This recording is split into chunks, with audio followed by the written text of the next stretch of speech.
Un imposant déploiement militaire et policier, quelques affrontements, mais pas d'incident majeur. Mardi, les Palestiniens commémoraient la Nakba, la catastrophe que représente selon eux la création de l'État d'Israël. Un événement sous tension, marqué par de nombreuses manifestations dans les villes palestiniennes de Cisjordanie, mais également à Gaza et dans les villes arabes de Galilée.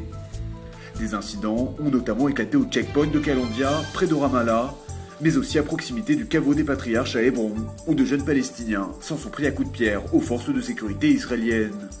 Cette année, les commémorations de la Nakba se déroulaient sous le signe de la solidarité avec les prisonniers palestiniens, alors que 1600 d'entre eux viennent d'achever une grève de la faim entamée le 17 avril dernier. Enfin, à l'occasion de la Nakba, le centre de recherche de l'OLP a publié un nouveau recensement. Il serait aujourd'hui 11 200 000 Palestiniens à vivre dans le monde. Et si l'Iran donnait l'ordre au Hezbollah d'attaquer Israël? L'hypothèse est ouvertement évoquée par un haut responsable du commandement nord de Tsahal, cité ce mardi par l'agence France-Presse. Elle pourrait même trouver tout son sens en cas de frappe israélienne contre les installations nucléaires de Téhéran.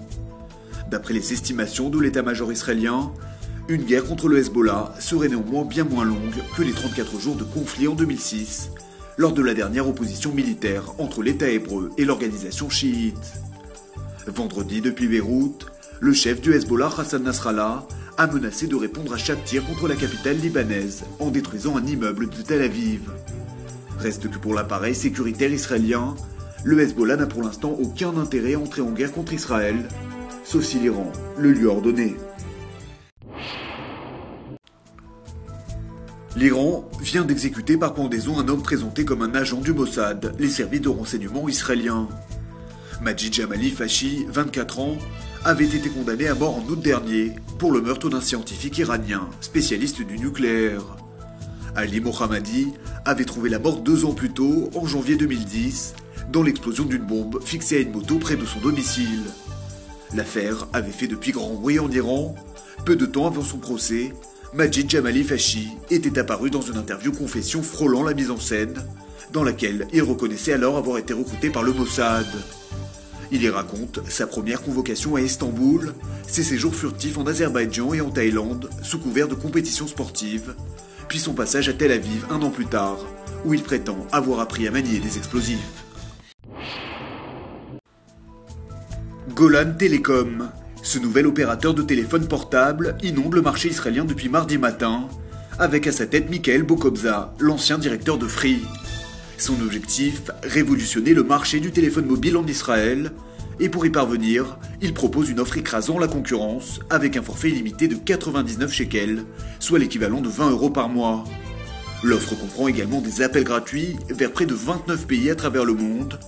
Dans cette affaire, Michael Bokobza, ou plutôt Golan, le nom qu'il a adopté en s'installant en Israël, reproduit le modèle proposé en France par son ancien associé Xavier Niel. Face à cette stratégie marketing agressive, on attend désormais la réponse des autres opérateurs de téléphone mobile israéliens. Cellcom, pour ne citer que lui, aurait déjà perdu en quelques heures 10% de ses abonnés. Sous la houlette d'Uzilando, le ministère israélien de l'énergie a décidé de relancer les explorations pétrolières et gazières sur le plateau du Golan.